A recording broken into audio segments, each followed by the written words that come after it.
E o texto que eu vou ler para você aqui, em Lucas, no capítulo 24, do verso 13 em diante, nos narra um episódio existencial semelhante. Porque os discípulos de Jesus, os apóstolos e os discípulos, depois que a cruz aconteceu, como todos eles, por mais que Jesus dissesse, o Filho do Homem vai ser morto, antes humilhado, espezinhado, destituído, degradado, e depois morto e crucificado, e ressuscitará no terceiro dia. Apesar dessas repetições de Jesus, a ideologia religiosa fomentada na alma deles, que já era parte do inconsciente coletivo de Israel, que crescera no exílio em Babilônia e que só aumentara no período intertestamental a ideologia de que o Messias Salvador soberano, general político, o Davi Messias, num generalato poderoso e invencível, libertaria Israel e instituiria o reino visível e político de Deus no mundo. Essa era a expectativa deles, apesar do que Jesus dissera, e num certo sentido, essa se tornou, apesar de que eu lia e explicava o equívoco deles, mas isso é tão forte que entrou em mim sem eu sentir, e eu fiquei com aquela expectativa de que o Evangelho iria converter a igreja ao Evangelho, e a gente iria ter uma coisa linda acontecendo. E depois de 30 anos pregando de manhã, de tarde, de noite, me matando, me esfalfando, você vai vendo só as coisas piorarem, e se cumpre uma outra realidade. Por mais que Jesus tenha dito, olha, pequenino rebanho, vocês são um pequenino rebanho, alegrem-se, porque carne e sangue não discernem essas coisas. Isso é revelação do Pai. Perseverem, não se cansem. Vem uma grande apostasia nos últimos dias, eis que eles vos odiarão, matarão uns aos outros. O amor se esfriará. Paulo dizia, nos últimos dias o Espírito afirma expressamente que eles obedecerão espíritos enganadores, se desviarão da fé, mas usarão o nome de Deus como fachada, negando-lhe o poder. Mas apesar de saber isso tudo, o coração é lento e é tomado por esperanças falaciosas que trabalham contra a realidade do Evangelho. Era assim que eles estavam, ideologicamente desmoronados, porque a palavra de Jesus dava um testemunho diferente, mas a ideologia que eles deixaram prevalecer na mente deles era a ideologia judaica, e por mais que Jesus falasse como lhe aconteceria, eles não introjetavam, eles não concebiam, eles achavam que chegariam em Jerusalém e tudo seria vitória de Jesus sobre a religião. Aí entraram em depressão todos eles. O contexto é esse. Naquele mesmo dia, 2 deles estavam de caminho para uma aldeia chamada Emaús, distante de Jerusalém, uns 13 quilômetros a 15 quilômetros, na direção do mar Mediterrâneo, hoje de Tel Aviv. Iam conversando os dois a respeito das coisas acontecidas em Jerusalém com Jesus, a tragédia, as histórias da frustração absoluta que eles tinham provado, do engano que eles achavam que lhes tinha acontecido, embora Jesus fosse tão gente boa. Pena que era bom demais para ser verdade. Aconteceu que enquanto conversavam e discutiam um com o outro, discutindo, teologizando, argumentando, como vocês ficam por aí quando estão nesse estado, eu só vejo a discussão para lá e para cá e nada de vida acontecendo. Enquanto isso, o próprio Jesus se aproximou e ia com eles, mas os seus olhos estavam tão condicionados ao morto, porque eles não conseguiam ver o ressuscitado. Seus olhos estavam como que impedidos de o reconhecer. Os seus olhos estavam todos manchados pelos embrulhos das notícias trágicas da quinta e da sexta-feira. E Jesus se manifesta glorificado, sem as contingências, sem as marcas do tempo. Fisionomicamente era ele, mas transcendia ao Cristo histórico, marcado, moreno, com pé de galinha surgindo na cara, com mão de carpinteiro. Não, eles viram um ente que era denso, de uma maravilha que eles não podiam explicar, e era humano o suficiente para com eles interagir. Seus olhos estavam tão condicionados à crucificação que eles não podiam ver a ressurreição do crucificado diante deles. Então lhes perguntou Jesus: que é isso que vos preocupa, e de que ide tratando e compartilhando no Facebook, por internet, chorando na casa uns dos outros, à medida em que caminhais? E eles pararam chateados, achando que conversavam com um alienado, que não sabia de nada. Um, porém, chamado Cleopas, respondeu dizendo: olha que resposta, és o único, e que ironia, és o único, porventura, que tendo estado em Jerusalém, ignoras as ocorrências destes últimos dias? Perguntando isso a Jesus, mas a mente fica tão cega pela decepção, pela desilusão, pelas frustrações ideológicas, pelo sonho teológico que não se consumou, pela estratégia de expansão da fé que não se realizou, pela qualificação de discípulos que não aconteceu, pelo testemunho do Evangelho que é cada dia blasfemado na vida daqueles que são verdadeiras apostasias andantes. O choque é esse. O deles era: tudo que a gente creu não era verdade. E agora ainda vem você andando de Jerusalém. Onde é que você estava em Jerusalém? Escondido? Sepultado? Alienado? Para não saber o que aconteceu lá? Jesus, porém, lhes respondeu. Olha a resposta de Jesus.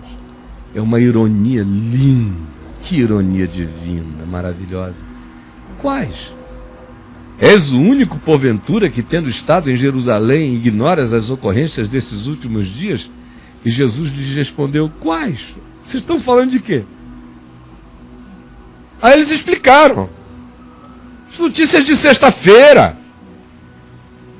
Que aconteceu a Jesus, o Nazareno, que era varão poderoso, profeta, poderoso em obras e palavras diante de Deus e de todo o povo. Você não sabe, não viu? E como os principais sacerdotes, essa corja safada, e as nossas autoridades religiosas o entregaram para ser condenado à morte e o crucificaram. Você não viu? Não leu o jornal de sexta-feira ou de sábado de manhã? Jerusalem Post, primeira página. Ora, nós esperávamos que fosse ele quem havia de nos redimir, e a Israel. Mas depois de tudo isto que lhe aconteceu, e já é este o terceiro dia desde que tais coisas aconteceram, e nada. É verdade, também, é verdade. Também, tem um pessoalzinho aí, bem pequenininho, não pode ser levado a sério, porque Madalena foi para o mar e eu fiquei a ver navios. Mas tem uma mulher chamada Madalena que já foi possessa de 7 demônios, sabe lá o que mais, e outras mulheres são nervosas, vocês sabem, né? Deve ter sido um ataque histérico, a gente não pôde levar muito a sério, mas é verdade que algumas das mulheres que conosco estavam nos surpreenderam hoje de manhã cedo, correndo, dizendo que foram de madrugada ao túmulo e não acharam o corpo de Jesus.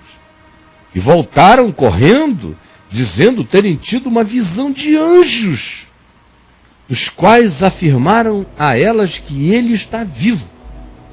de fato, olha, é verdade que algumas mulheres, de fato, alguns dos nossos foram ao sepulcro. Dos nossos são os homens objetivos, Pedro, João, e verificaram a exatidão do que disseram as mulheres, a tumba vazia, as roupas que envolviam Jesus, ocas, ele atravessou-as e deixou tudo oco, e o pano que estivera sobre a face dobrado e posto no lugar à parte, elas se encontraram o casulo milagroso.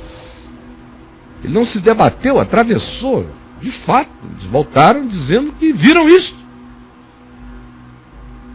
Você veja como fatos podem ser esmagados por emoções, por sensações, por frustrações, por desânimos, por ideologias que não se cumprem e que a gente as experimenta com aquela esperança de quem acha que aquilo é vontade de Deus, promessa de Deus, e elas sucumbem.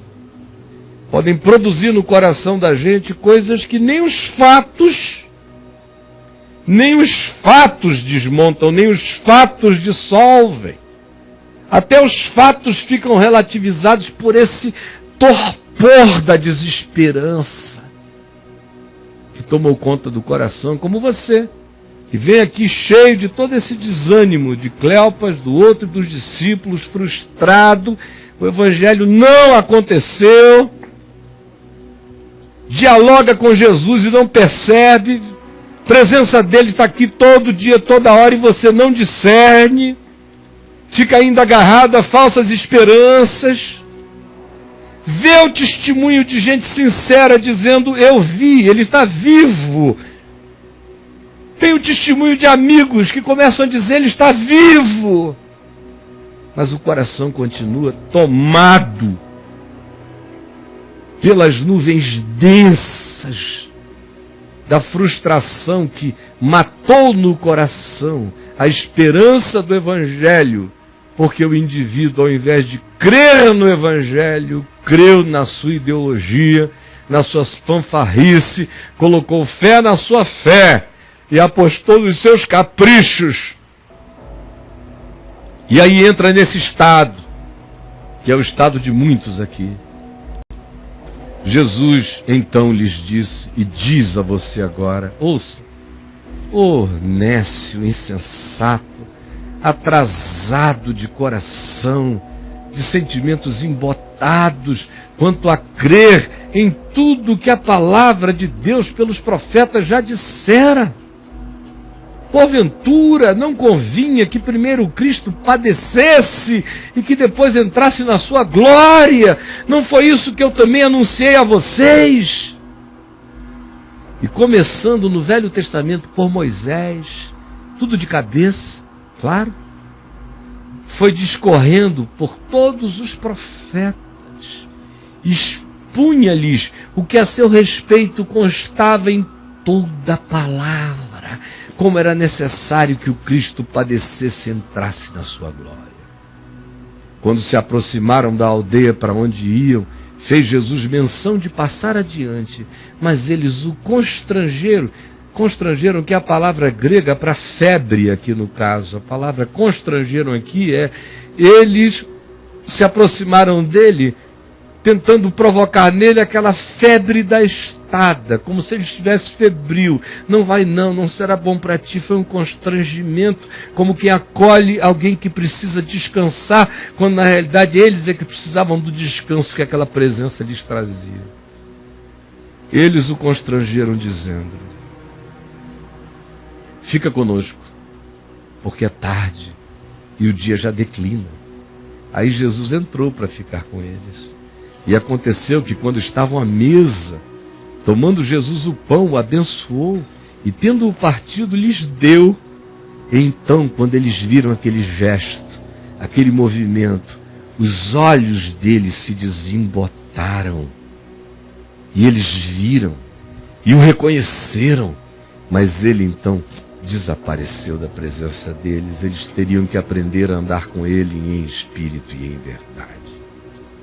E disseram, pois, um ao outro, porventura, Não nos ardia o coração quando ele pelo caminho nos falava, quando nos expunha as Escrituras?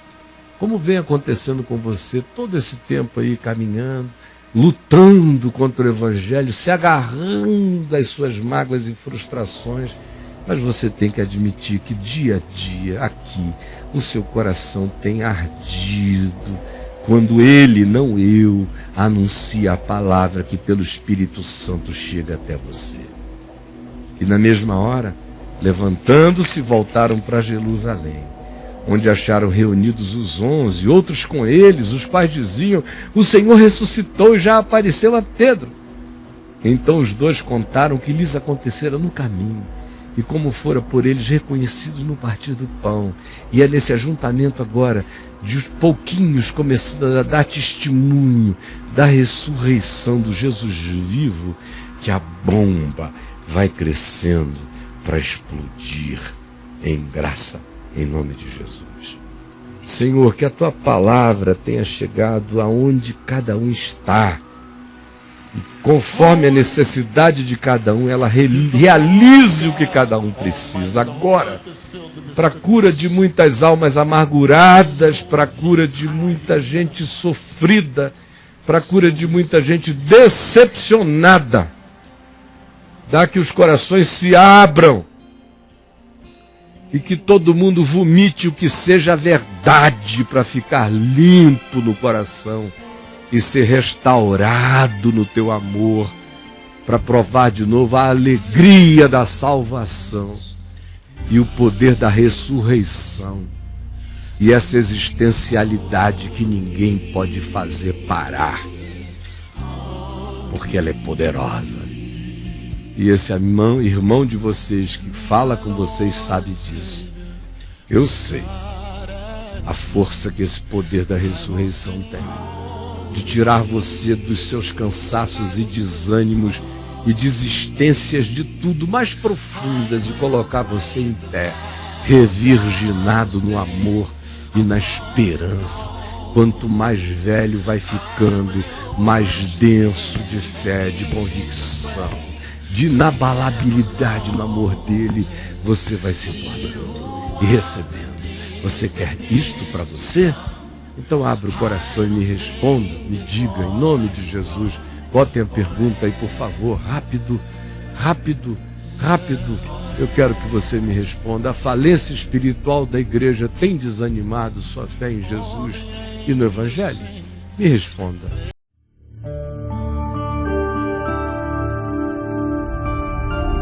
Vem IVTV, o canal é você.